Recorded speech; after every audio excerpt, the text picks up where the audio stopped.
Bom, então vamos lá falar um pouco hoje sobre a febre amarela, mecanismos de agressão e defesa em doenças infecciosas e parasitárias.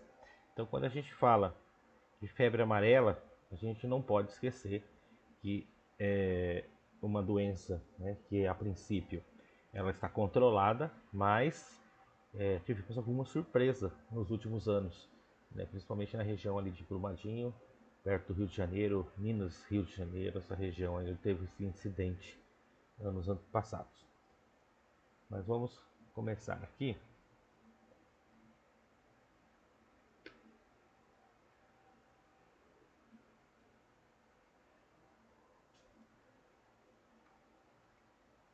Okay.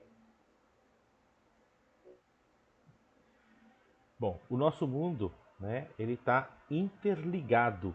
Se a gente for perceber por essa figura, nós podemos verificar que o mundo todo ele está vivendo num perfeito, vamos dizer assim,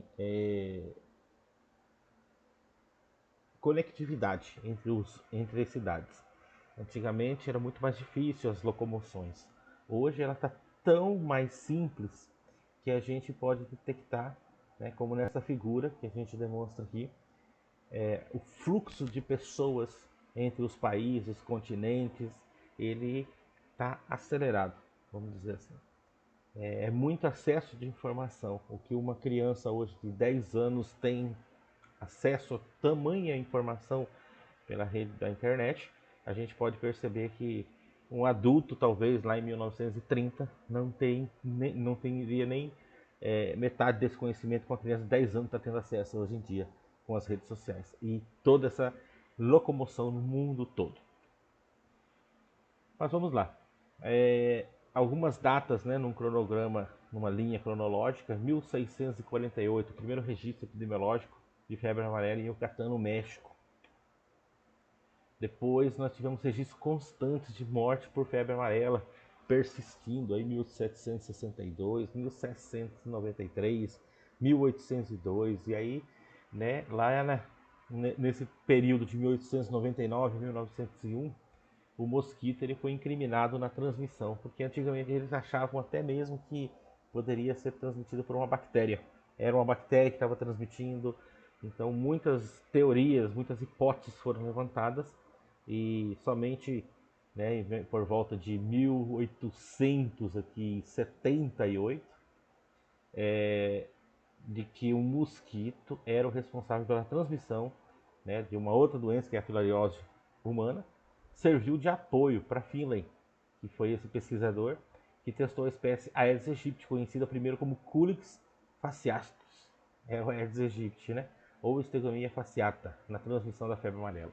Então, ou seja, uma lacuna aí de mais de 200 anos até descobrir que ele era transmitido pelo mosquito, ou seja, era uma doença que ela não era contagiosa de pessoa para pessoa, se não tivesse o mosquito. Então ela precisava de uma tríade epidemiológica, ela precisava de um vetor para ser transmitido de uma pessoa para outra. Em 1927, o vírus da febre amarela foi o primeiro vírus humano a ser isolado. 1927. Então, lá do primeiro caso, de 1648 até 1927, se passaram-se aí longos, né, anos e muitos registros de morte constante. A ciência ela avançou muito hoje em dia, né? A gente viu com relação à Covid como foi rápido, até mesmo a produção da vacina. Então a ciência hoje ela anda a passos largos. Se a gente for avaliar num cenário aí como era antigamente, né? Em 1960, 1648, 1700, 1800 e até mesmo o ano de 1900, né? Hoje nos anos 2000 ela prolonga muito mais rápido. E aí nós tivemos isolamento de duas cepas do vírus em 1927, né, em Gana e na Síria. Tá? E aí conseguiram verificar a questão do vírus transmissor. E aí, com isso, o desenvolvimento da tão sonhada vacina YFD17. Década de 1940, montou-se o laboratório para fabricar a vacina contra a febre amarela no campus da Fiocruz, edificação que hoje leva seu nome e faz parte das instalações do Instituto de Tecnologia e Imunobiológicos Biomanguinhos Fiocruz, no Rio de Janeiro. Se você for avaliar toda essa história da febre amarela, né, tem um livro muito disseminado, até mesmo pela Fiocruz, Fiocruz, né, que ele conta a história da febre amarela no Brasil e nos princípios. E ele é muito rico em detalhes. Eu acho interessante porque eles relatam passo a passo, de descoberta por descoberta, hipótese por hipótese, até chegar na tão sonhada vacina. O caminho foi muito longo.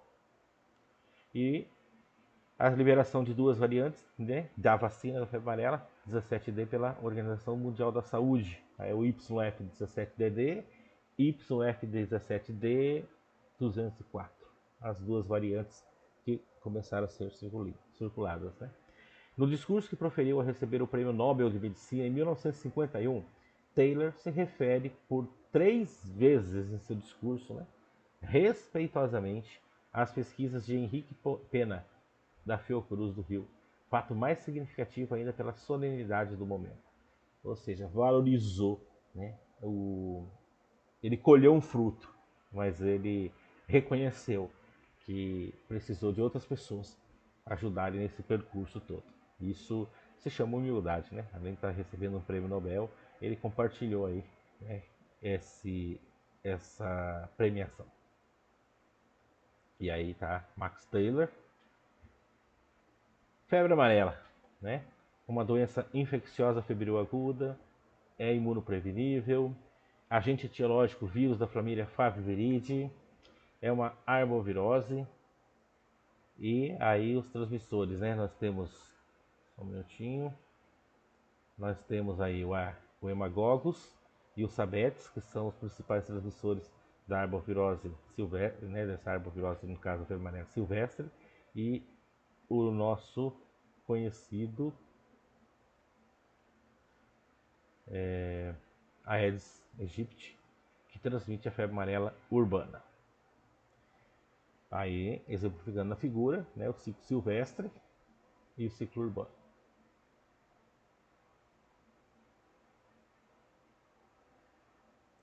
No ciclo silvestre, nós temos os hemagogos e os sabetes.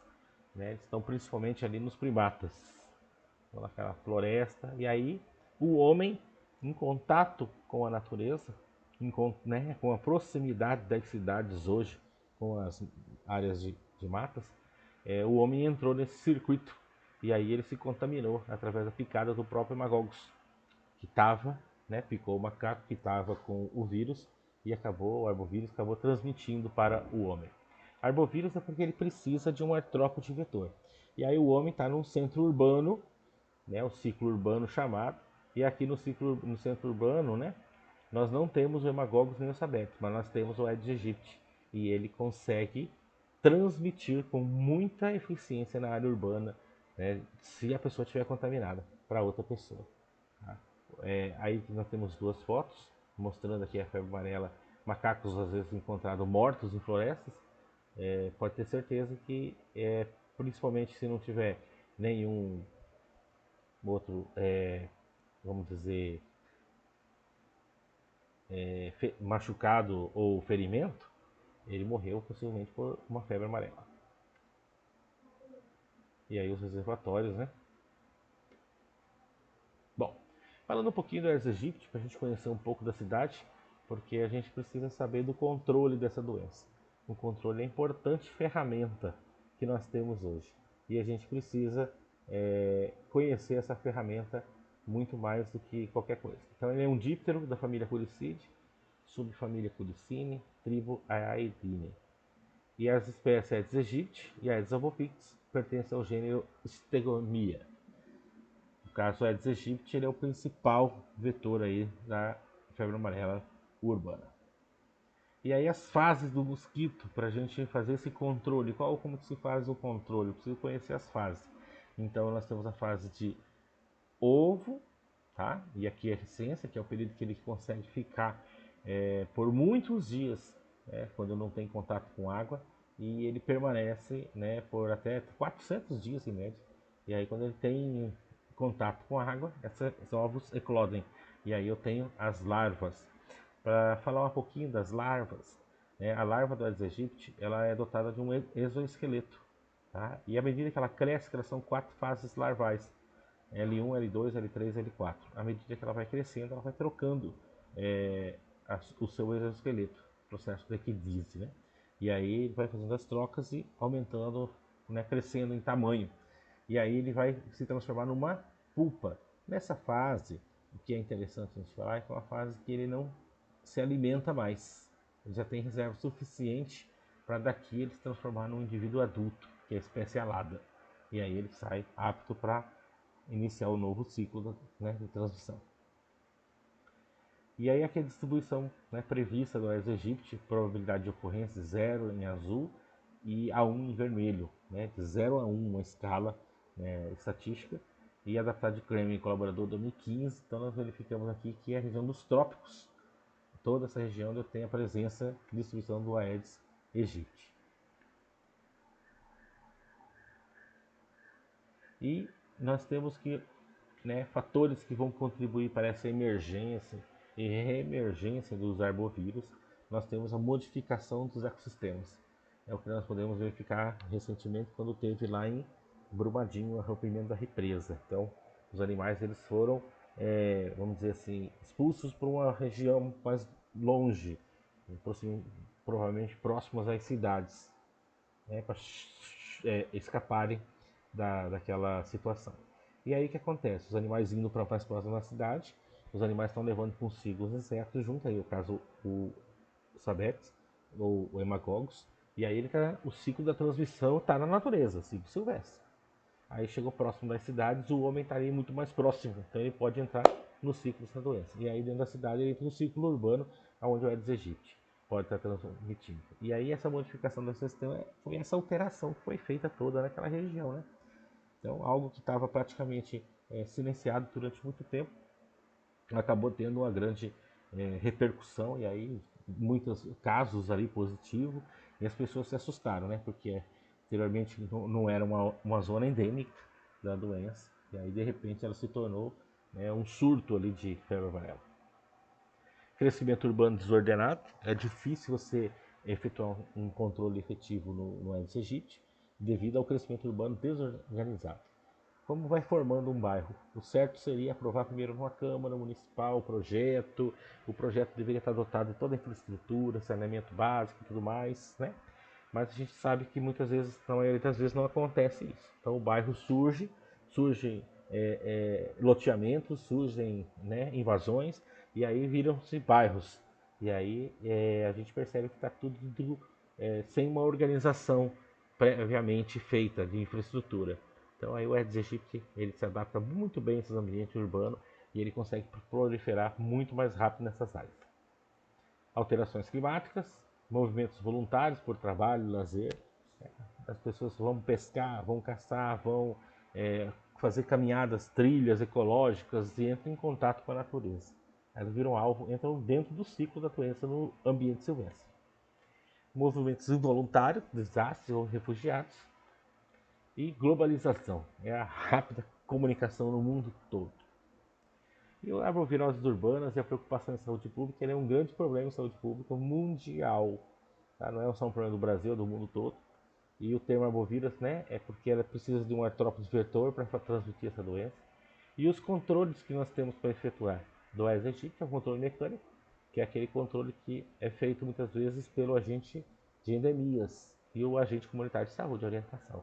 Eliminação dos criadouros, os locais onde tem reserva de água parada nas casas. E orientação, né? Educação, controle através da educação e saúde é orientar as pessoas que cuidem das suas casas e das suas residências e no peridomicílio, que é aquela área ao redor da casa, o quintal da pessoa, né? Evitando que tenha ali água parada, recipientes que podem acumular água parada, e aí você tem um mosquito que adora esses locais para se reproduzir.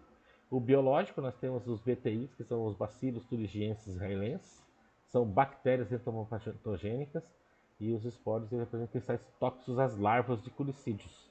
Então usa esses bacilos, se inoculam na água, geralmente quando colocam em locais onde as pessoas costumam ter caixas d'água, caixas reservatórios de água no chão, né? E muitas vezes está descoberto. E elas usam essa água durante o dia para né, diversas funções. E aí não pode eliminar esse reservatório. A água ali é utilizada pela família, mas também não pode ficar ali à disposição, né, sem fazer nada, né, para controle. Então usam a aplicação de bacilo do VTIs ali.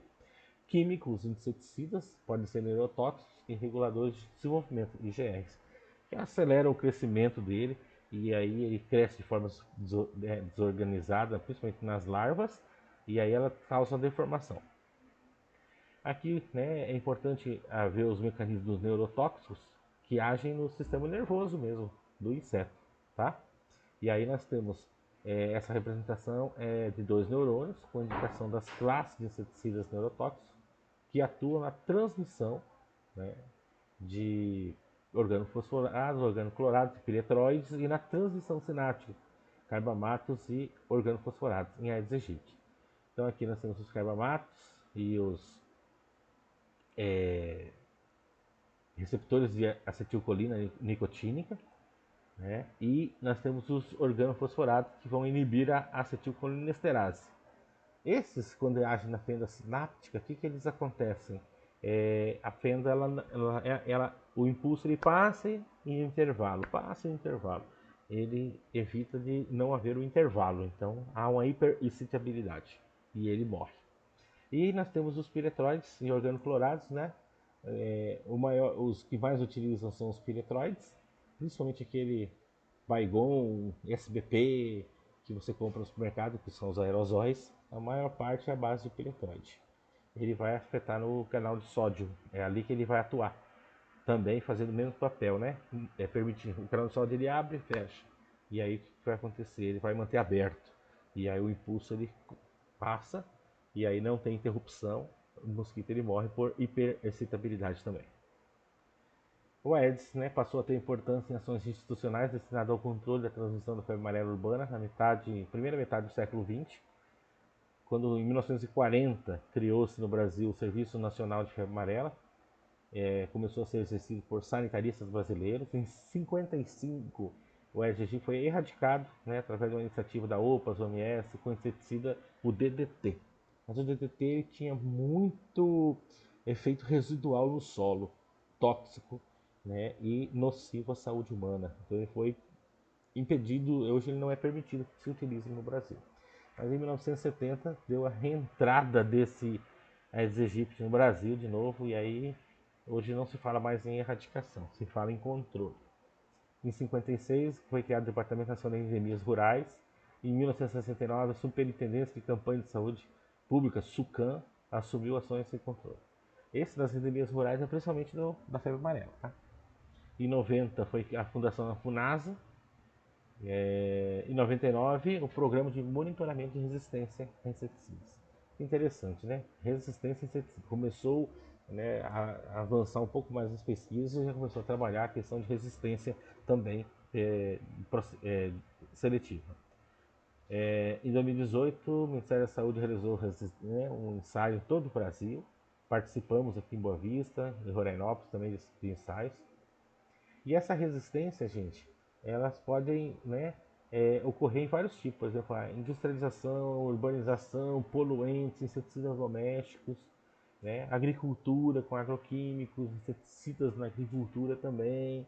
E aí nós temos xenobiótico natural, que xenobiótico é uma substância estranha ao corpo, principalmente do inseto. Então, efeitos aleloquímicos e microbioma, que é a interação com o hospedeiro.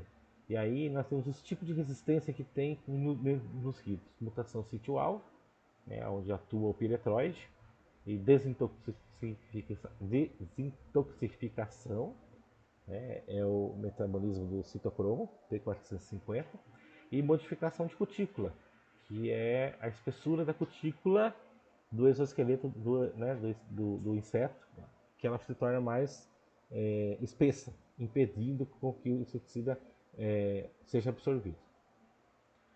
Os sítio-alvos, no caso, onde tem o domínio do canal de sódio, tá? Onde vai atuar principalmente os piretroides, que é o que mais utilizado hoje em dia. Então, o canal de sódio tem domínio, 4 domínios, né? 1, 2, 3, 4. Cada domínio tem 6 segmentos, 1, 2, 3, 4, 5, 6. E entre esses 5 e esses 6 eu tenho essa chamada região PELUP. É aqui que abre e fecha o canal. E é onde nós temos a ligação no sítio-alvo 1016 e 1534, onde ocorre, né, a substituição de dois aminoácidos aí no caso, né, eles são substituídos, e aí o que acontece? Ocorre esse tipo de mutação, ou seja, o inseticida ele não consegue se ligar, e aí esses indivíduos são chamados resistentes a inseticidas, tá? E aí o que é interessante, gente, não que esse inseticida, né, ele fez um papel principal aí, ele causou isso, a gente vai falar um pouquinho disso na frente. Aqui eu quero que vocês gravem isso. São regiões onde os alelos modificaram, tá? E aí, esse exemplifico aqui das duas regiões. Esse é um trabalho de Lins e colaboradores de 2014. O NAVE SS é o selvagem, é o indivíduo exegipte que ele não tem mutação. Então, no 1016 e 34 ele tem valina e tem fenilalanina. Beleza. Quando ele tem a mutação em apenas um sítio-alvo, aqui no caso no 1534, ele trocou a fenilalanina pela cisteína. Aqui manteve, então a gente chama de NAVE R1. O R2 é quando eu troco a valina também por uma isoleucina e também a fenilalanina pela cisteína. Então ele tem as duas mutações, os dois canais. Ó. E aí ele é chamado mais resistente, né? É um indivíduo resistente, o R2. E essa representação desse processo de seleção de indivíduos resistente, ela passou, né? Essa figura ela pode exemplificar muito bem como que acontece isso. Ele não levou o inseto a desenvolver a mutação. Ele selecionou, através da aplicação de inseticida, esses insetos que são resistentes vão sobreviver e começar a se multiplicar. Né? Então, ou seja, aqui eu tinha uma diversidade maior, mais selvagens. À medida que os inseticidas são aplicados, eu vou selecionando. Aqueles que têm resistência vão sobrevivendo. Né? Então eu tenho uma população daqui a pouco totalmente resistente àquele inseticida e não vai ter efeito ali. Por que eu preciso saber? Porque se o uso de inseticidas é uma medida de controle, não adianta eu usar um inseticida resistente à população. Então eu tenho que procurar uma classe que não seja. E aí, com relação ao vírus da febre amarela, ele tem uma simetria icosaédrica, né? Esse é parecido com uma esfera mesmo, de 40 a 60 nanômetros. E aí, né, ele tem uma membrana lipídica, ele é dotado de um RNA de polaridade positiva. E quando ele está na forma madura, né, ele está pronto aqui já com as suas proteínas E e M, né, prontas para se ligar e fazer as proteínas E e M, proteínas de membrana aí, prontas para fazerem, né, o seu papel aí de ligar com outras células e invadir e fazer essa multiplicação, porque ele é um vírus. E o vírus ele é um parasita intracelular obrigatório. Ele precisa de uma célula, no caso, né, humana, para se reproduzir. E o núcleo capsídeo com várias cópias de proteínas de capsídeo que circulam a moléculas de RNA. Fita simples, polaridade positiva. Interessante dizer que ela é fita simples com polaridade positiva. Por quê? Porque ela não precisa entrar no núcleo para começar a replicação. Ela já vem com DNA polimerase nela e ela já pode fazer, né, essa replicação no próprio citoplasma aí, com os ribossomos. Então, estão incriminados outros vírus causadores de árvore de importância para a saúde pública. Genoflavivírus, aí tem dengue, zika, encefalite japonesa, encefalite de St. Louis, febre do oeste do Nilo, tudo isso aí são dos genoflavivírus. E a replicação dos flavivírus, interessante, né, acompanhar um pouquinho essa replicação do vírus. Ligação do vírus com a célula-alvo pela interação entre a proteína E e receptores, conforme mostrou a animação da figura. Internalização por endocitose mediada por clatrina, olha só, então aqui foi absorvido, olha aqui, a própria membrana da célula ele se ligou e está aqui dentro já. Fusão do endossomo com a membrana viral, então há uma fusão daquele endossomo com a membrana viral. Liberação do RNA viral no citoplasma, que só o RNA está no citoplasma, aí ele vai procurar um ribossomo ali. E aí é transcrito em uma poliproteína, a replicação do RNA viral, empacotamento. Ele usa própria membrana ali do ribossomo para empacotar ele, né? E aí transporta pela via secretória, utiliza lá o complexo de Golgi, porque ele vai precisar sair para fora, né? E aí a clivagem da proteína M, maturação da partícula, liberação do vírus por exocitose para infectar novas células. E a máquina funciona dessa forma, ela vai fabricando, né, novos vírus e aí vai liberando milhares aqui. E aí cada vez que ela libera, são os picos de febre amarela que você de febre, né, que você tem. Aí uma célula dendrítica, né, que vem para fazer o combate ao vírus. Aí ele vai parasitar lá nos linfonodos também, né? E aí vai ter viremia, né? Rim, coração, fígado, timo, tudo isso vai estar sofrendo aí, porque vai ter essa alteração. Tem muita apoptose em células do fígado e apoptose em cardiomiócitos no coração. Dos linfonodos eu tenho, né, fator de necrose tumoral alfa, interferon gama e o CD4, né, atuando também aí, né, chamando rapidamente, identificando o CD8 vindo para eliminar, e ocorrendo aí umas vasculopatia, sangramento na verdade, né, muitas vezes que ocorre devido a essa função toda que ocorre do parasita. Aqui um outro exemplo, né, na parte da reação imunológica reagindo, né, a inibição de MHC1, que é o complexo de compatibilidade, aí, então ela inibe essa parte, inibe a apoptose, que é o P mudo, desculpa, e os hepatócitos, né, que foram também envolvidos, fator de necrose tumoral, ativação, e aí vamos, ó, mesmo processo, células de Kupffer, aí eu tenho MHC2, CD4 ativando, aí eu tenho os linfócitos B, vem aí produção de anticorpos para tentar, né, formar esses anticorpos depois, né, os plasmócitos presentes ali, e o CD4 acionando o CD8 para fazer a destruição do próprio partícula viral. E aí a inflamação.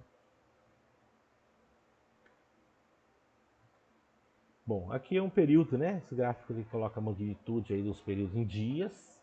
Então, nos primeiros 7 dias aqui, essa linha roxa, é o vírus. Então, é o pico, ele atinge o pico aqui por volta do terceiro dia.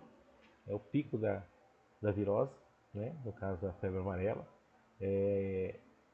O IgM, né? Que são, no caso, os anticorpos, ele vai começar a atuar lá pelo 12º dia em diante, que atinge o pico também, ou seja, depois da infecção.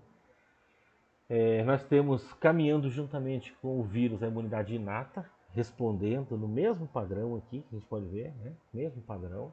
A alteração aqui do CD8, também aqui logo em seguida, depois dos IgM, e os IgG, que já depois, em seguida, depois de lá pelo 4 a 6 semanas, eu tenho aí já as imunoglobulinas, que são os anticorpos aí já prontos já para alterarem. E aí o quanto de tempo leva no organismo? 18 anos, 40 anos eu tenho ainda anticorpos daquele vírus. Mecanismos de evasão.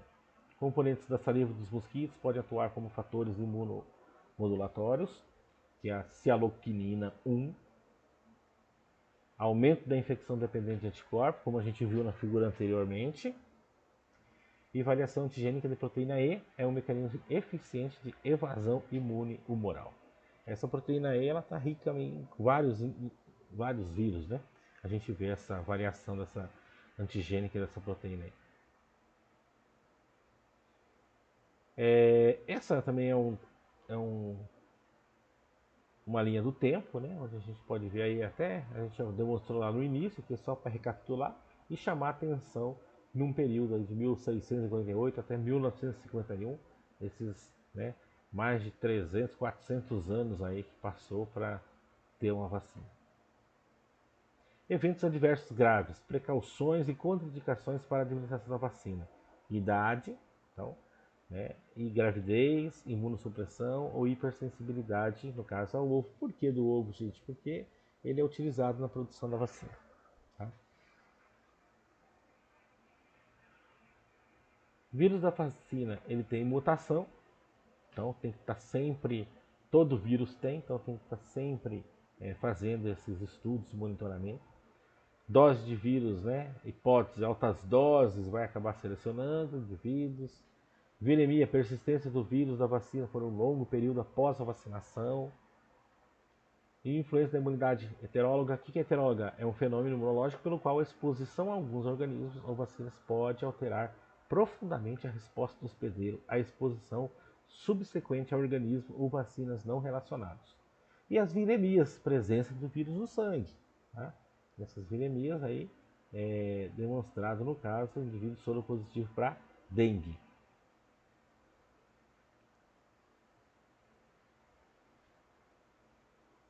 Bom, aí aqui um trabalho, né, feito em 2017, onde foram distribuição geográfica de casos humanos confirmados em 2017, que foi aquele período, 2016 até março de 2017.